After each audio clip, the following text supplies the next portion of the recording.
Hello everyone, welcome to the video. Today, I want to bring you a part 2 to a video I've already done before.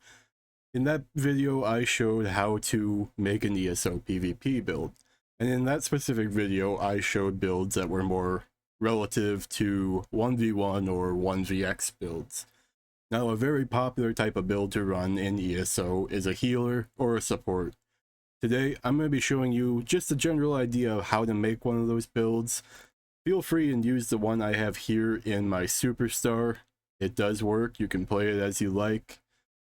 Just general, I want to show you how to make a build, what things you should consider, the sets, the ideas, all the sort of things that you want to know if you're going to be healing. So, first off, let's just start with the basics. You can do healing on any class. Some are easier than others, obviously, but there's no wrong class to heal on. I guess you could make the argument that you should never heal on Dragonite. That's about the only one. But to get right to the point in things, we're using a Templar for this demonstration. Now, the race of your healer build doesn't really matter. It's only going to affect it a very little amount, but popular ones are Bredens, High Elves, Imperials, and Argonians. Generally, we're talking about cost reductions or the extra healing that you'll get if you are an Argonian. For this demonstration, we picked out a Breden. For a Breden class on a healer, this is just pretty much a perfect scenario. We get max magicka, we get spell resistance and magicka recovery, and we get a passive spell cost reduction. These are all just amazing things to have on a healer. It's going to keep you healing longer, it's going to keep you sustaining. It's just free, and you should take it as soon as you can.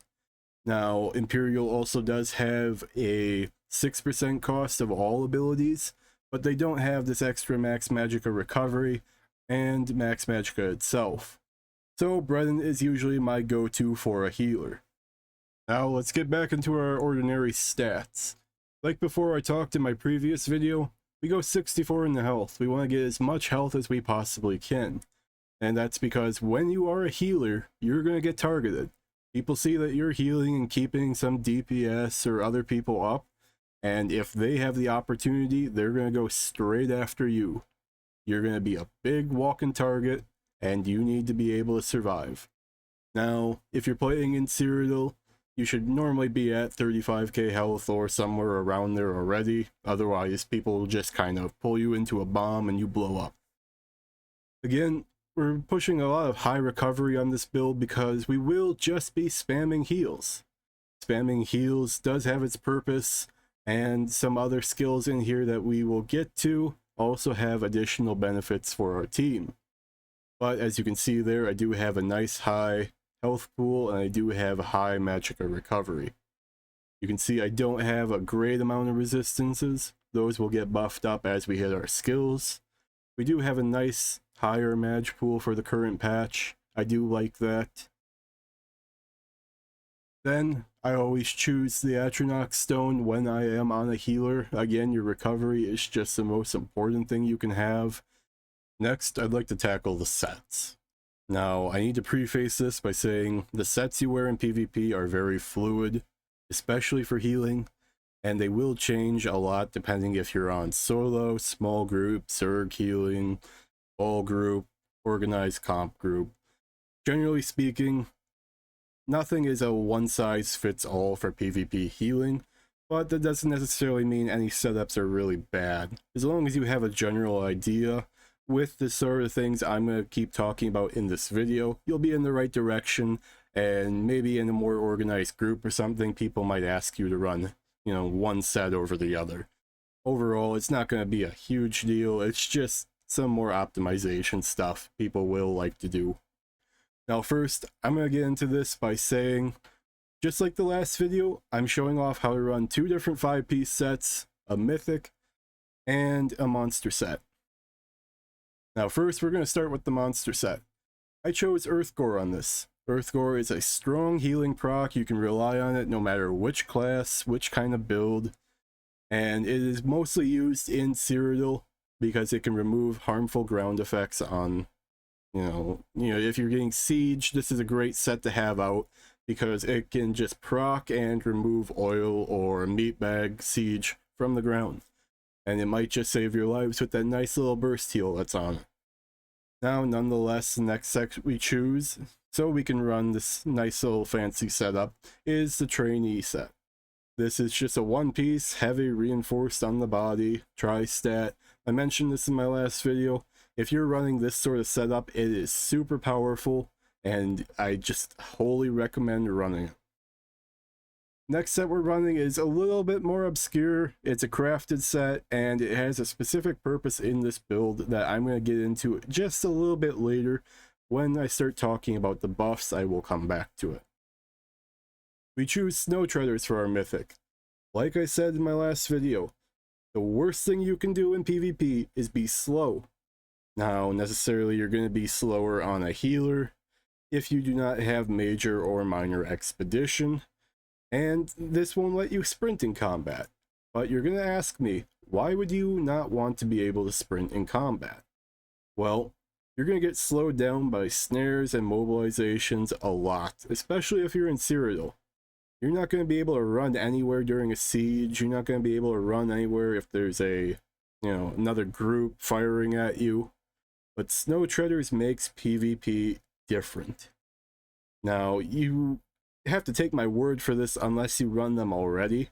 It is life-changing when you're in Cyrodiil to have Snow Treaders on during a big fight. You can actually move your own character. You're not slowed down by everything in existence. It is the greatest Cyrodiil mythic for a healer, hands down. Next set we choose is so we can keep running this sort of setup that I talked about. It's Rallying Cry. Rallying Cry is a very, renowned one-bar set right now, and it's great on a healer. It gives you crit resistance and extra damage. It is very popular. You're going to see a lot of it. Another great set for healers that is similar is called Transmutation. It basically does the critical damage on healing, and it keeps it up with a much higher uptime and easy to proc. But we go with Rallying Cry just because we know we're going to get it proccing a lot, and it'll also give out some extra damage. Now, I want to go into the skills next. Generally speaking, you're going to want all the passives of your class, your race, the Alliance War passives, the armor passives, and your weapon passives. Just like a normal build, we're going to have these things filled out. And we're going to go into our front bar skills, which is our restoration staff on this build. First thing that's really important to have is a heal over time skill. In this case, on our restoration staff, we have radiating regeneration. You're just going to slap this button. It's going to go heal your allies over 10 seconds. You're going to be pressing this a lot. Heal over times are something you can, what is called heal stacking. So if you apply this to somebody else, somebody can also apply another radiating regeneration to them. So instead of just having that one healing ability tick on them every 2 seconds, this ability will be ticking on them twice every 2 seconds. So somebody's healing will be on top of your healing. This is a very common thing now, and people will layer these as much as they can, and it does help you survive when you're in big battles. Illustrious Healing is a ground heal. I chose it on this specific build because it is just a longer standing heal. We have enough sustain already that we didn't need to run the other morph. And generally speaking, unless you're in a group that is coordinated, you're not going to keep people standing in one of these long enough for the extra effects of the other morph to really take any effect. Hasty Prayer. This is what we call a burst heal. Now this one on Templar isn't particularly as strong as most, but the reason we have this is for the minor expedition it gives. Now, of course, you can use a different burst heal, such as Honor the Dead, or you can use the one in the Restoration Staff, Combat Prayer. These do give different buffs, but we chose this one so we can get some speed in our build. Next skill we choose is Living Dark. This one is exclusive to the Templar. You'd fill this with a class skill or whatever you want here. This helps me stay alive when I'm playing this build in PvP. It's going to just annoy the attacker. You know, you're going to fill this in with whatever you need on your own build. Repentance. This is another skill that provides a buff. And this is a self buff, so it's not as important to the team, but it does really help you when it gives you all the sustain. And of course, it can be used on corpses and give you a giant heal, a giant restore stamina, and this can also apply to your allies if they are nearby. Here we have our practicing incantation. This is a healing alt. This is basically, you're taking a lot of damage, you need to heal through it, you smack this button, hopefully your team survives. Now, this is of course going to be different with different classes. Of course, you're going to fill this with whatever you need. The back bar, Echoing Vigor, another big heal over time skill. Again, you are going to have these, you're going to spam these, other people are going to spam these. It's going to help keep you and your group alive. It's going to help you keep anyone that's around you alive. Now keep in mind, heal over time skills aren't going to tick for the biggest amount, but they are strong when they are kept up. So as long as you can keep a higher uptime on your Echoing Vigor, keep a higher uptime on your Radiating Regeneration, your teams are generally going to survive a little bit easier unless there's just some insta-kill feature. Next, we chose the Siege Shield, and we morphed this one to Siege Weapon Shield. This is just an important Cyrodiil buff. You can replace this if you're not playing Cyrodiil. Replace it with a burst heal, replace it with a buff. You know, put what you need in here. This is a very flex spot for when you're not in Cyrodiil. But now let's say if you are in Cyrodiil and you are being sieged, this will reduce your siege damage taken, and this morph will reduce the siege damage taken to other siege weapons on your side. So if you're ever in a pressure situation, say you're stuck inside during a keep fight, people are sieging in at you, it's a long battle, you pop one of these up and instantly your team is taking less damage. That's a good thing. Next, we chose Blinding Flare. We don't actually really need to cast this unless we know somebody's stealthing around us, but we have it slotted for that major protection. When we're on this bar, we just take a flat 10% less damage. Nothing to it. It's going to be there all the time that we're on this bar. We swap over here and we're instantly tankier. It's the only reason it's here. Channeled Focus, another Templar skill, but this one does give us an important buff. This gives us our Major Resolve. Major Resolve is an armor buff. It will help keep you alive. This one, in particular to the Templar, also sustains you, and it'll actually heal you if you're standing on it.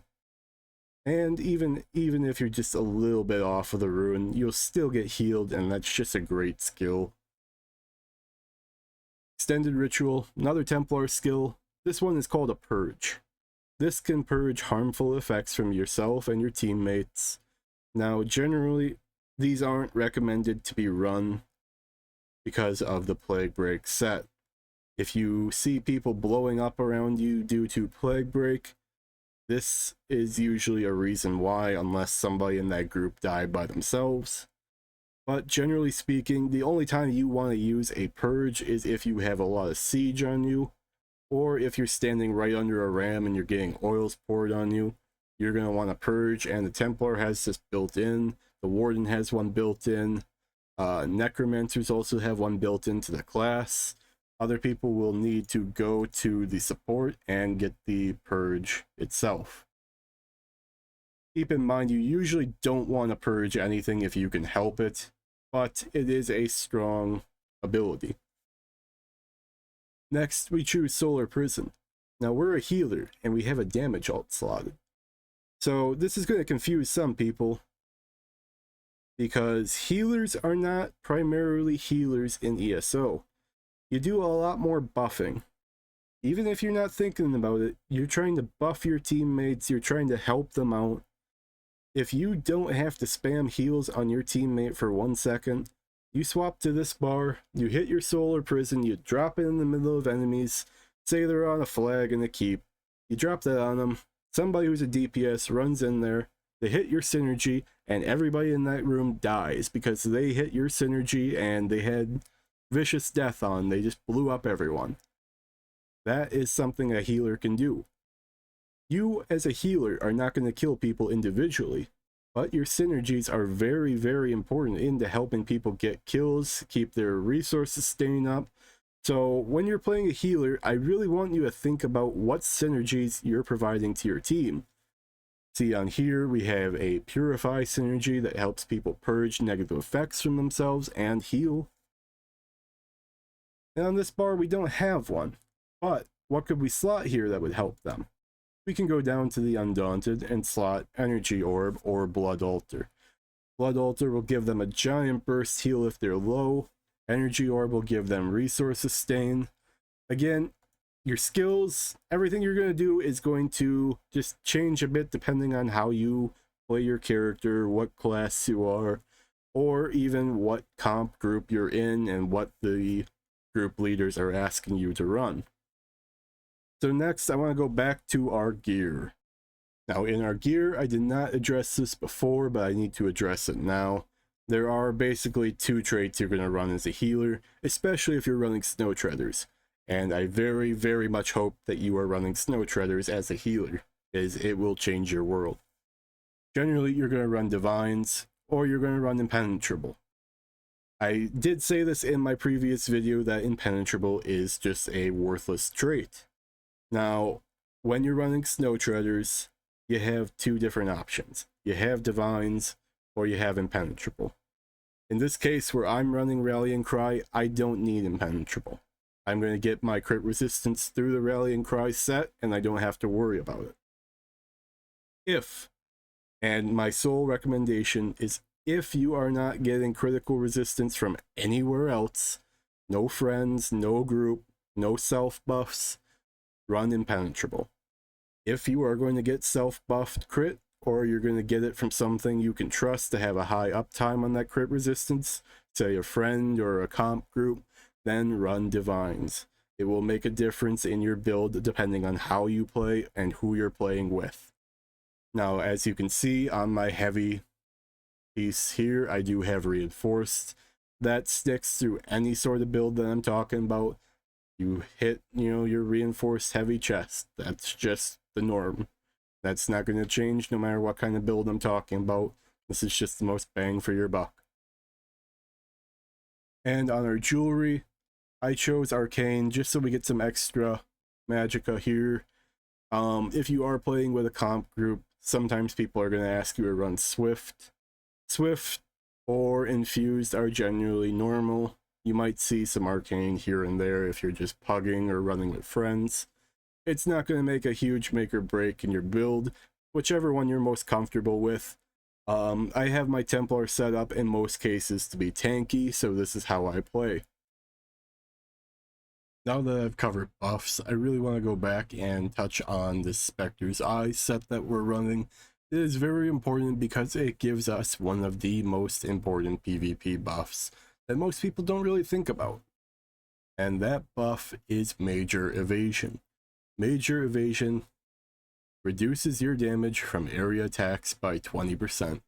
This includes bomb attempts, this includes people just spamming AoEs at Cyrodiil, this includes Siege. When you are in Cyrodiil, there is no more important buff that you can have on your character, especially if you're a healer, than Major Evasion. It is just such a big damage reduction, it'll help you stay in the big fights.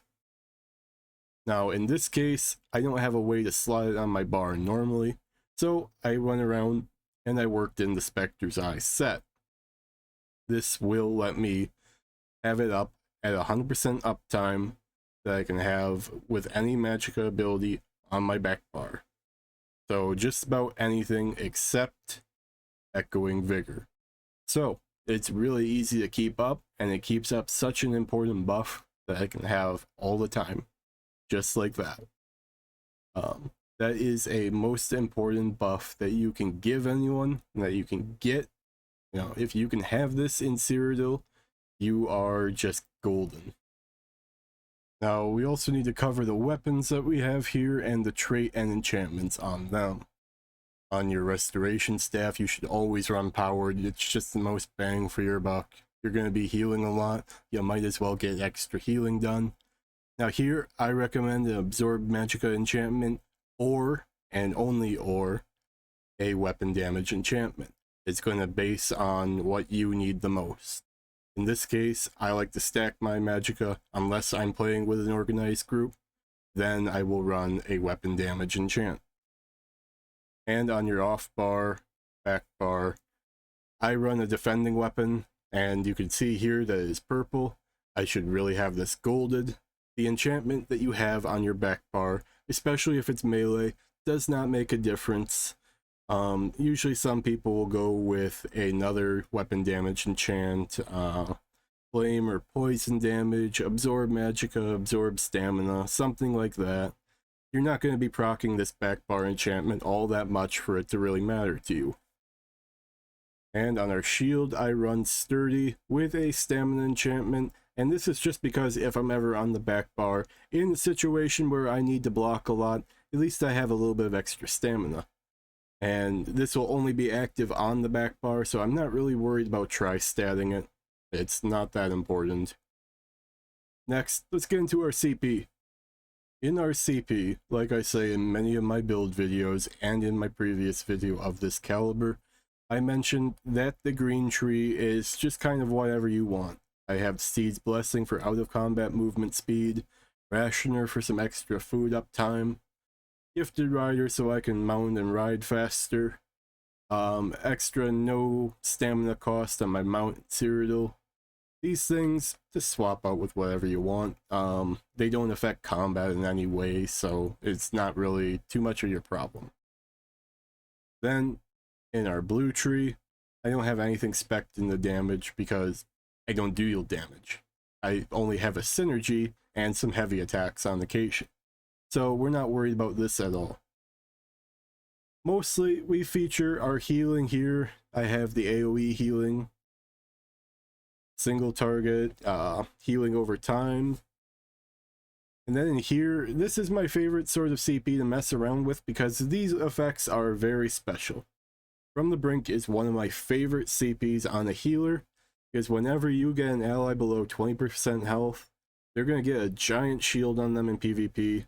And I shouldn't say giant, it's going to be about 5,500 after the Battle Spirit passive takes half off your shield. But nonetheless, a 5,500 shield that's going to help anyone around you not die. And then while that shield is up, you can keep healing them. The other one I have slotted is Enlivening Overflow. So whenever you overheal an ally, and overhealing is when you do more healing than they have health. So let's say you're running around and you're in a group, and everybody in your group is at 100% health. Nobody's below 100%. You heal them, you have a heal ticking on them, and this ability, this CP, is going to proc on them and give them 130 extra health, magicka, and stamina recovery just for free. Now keep in mind this is going to scale off your max magicka, so you may have more or less than I do, but nonetheless it's free recovery for all you're doing is healing just like normal. Then our red tree, we choose Spirit Mastery.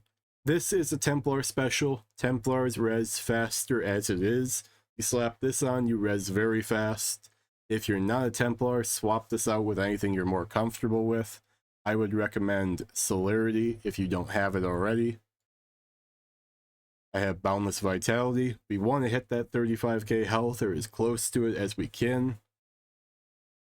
Pain's Refuge. If you're not cleansing a lot, use this. I usually throw down my cleanse and then get out of it so somebody doesn't blow me up. And Fortified. So, healers take a lot of pressure. If you can mitigate some of that pressure through your armor, I recommend that. That makes it work just a bit easier. But again, if you have any of these slots to flex in your healer build, I absolutely recommend you pick up Celerity. Movement speed is key. Now, I don't have it slotted because I'm dumb. That's my only excuse. I could take any of these things out and slot celerity and I'd be better off. But overall, that is how you build a PvP healer in ESO. Just keep in mind on the sets you're wearing, what you could be doing, what kind of buffs you're giving, keeping your heal over times up, keeping that major evasion buff up. Generally speaking, healer is generally pretty fun to play, and I do enjoy it. It has a lot of potential. You're always going to be in demand as a healer. Nobody ever is going to turn down a healer in PvP. And if you are a good healer, a lot of people are going to want you around a lot of the time, especially those DPS that are very good at their job and like to nuke people. If they have a good healer like you at their back, they'll feel like they can take on the world. Now, again, I want to thank everybody for watching this video. I hope you learned something. If you have any questions, if I missed anything in this video, I will come back and add it later within the comments, within the description. Any questions you can leave in the comments and I will answer them as soon as I am able.